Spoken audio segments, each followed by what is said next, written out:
এই মেয়েটার মধ্যে ওই গুণ আছে পরিবারের সবাইকে এক করে ধরে রাখা। তাই তো আমি বাড়ির চাবি ওর হাতে তুলে দিয়েছি। ভুল করেছি।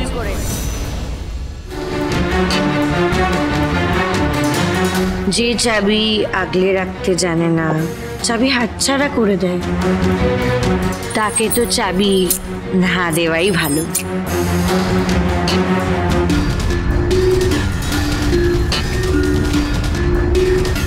ঠিক, একদম ঠিক বলেছিস টোনা। শুধু দায়িত্ব নিলেই হয় না, সেই দায়িত্ব পালন করতে জানতে হবে।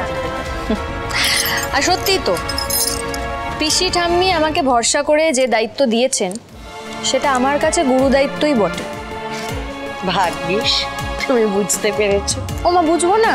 তুই এত বুদ্ধিমতী একটা মেয়ে। শুভ কি করতে চাইছে? এই মেয়েটাকে চাবি দিয়ে দেবে নাকি?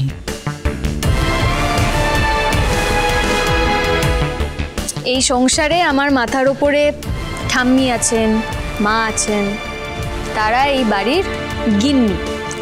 তাই এই চাবির দায়িত্ব ঠাম্মি আর মায়েরই নেওয়া উচিত। আমাদের যা করা হয়ে গেছে শুভ। এখন থেকে এই সংসারের দায়িত্ব তোর। এই সংসারটাকে তুই সামলাবি।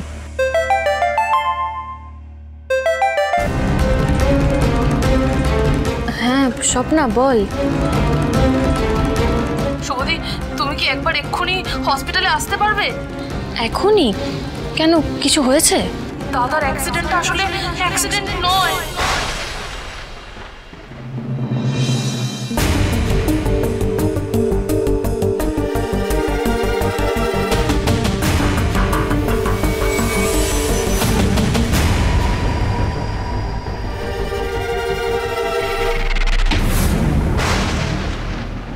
আমাদের এখানে ডেকে স্বপ্না এলো না কেন? এটা কি হলো বলো তো শুভ? বুঝতে পারছি না। আমরা আসার আগে কি ওই স্বপ্নাকে কেউ কোনো রকম চাপ দিয়েছে? মানে ও নিজেই তো আমাদেরকে ফোন করে ডাকলো, তারপরে নিজেই এরকম ব্যবহার করলো। অদ্ভুত। অদ্ভুতই তো, আমারও তাই মনে হচ্ছে।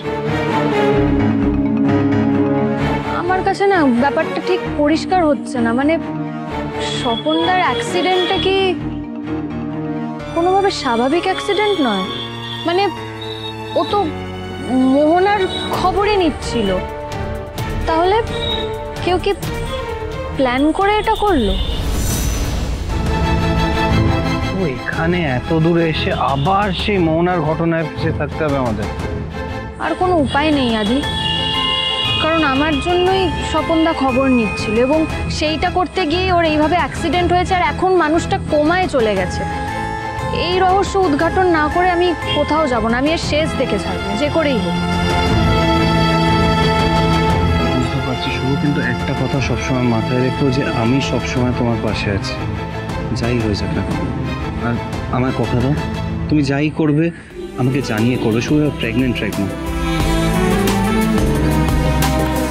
আমাদের সন্তানের উপর আঁচ আসে এমন কিচ্ছু আমি করব।